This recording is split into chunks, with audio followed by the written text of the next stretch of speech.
Na niliwaambia this serikali ambayo itawafanya mzaha.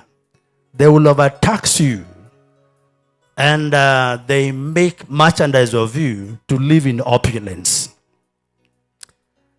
So they make mistakes, they fix them with your money. They make mistakes, they fix them with your sweat. And that will continue because some of you celebrated them when they came to power. What God ordains does not come like this. Ile serikali ambayo Mungu angeweka kwa mamlaka ingekuja hivi. Please, jueni itakuwa hivi mpaka siku yenyewe watasema tumeenda.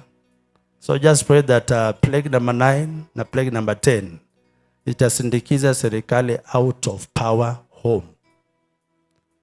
Otherwise, bado mutachunwa.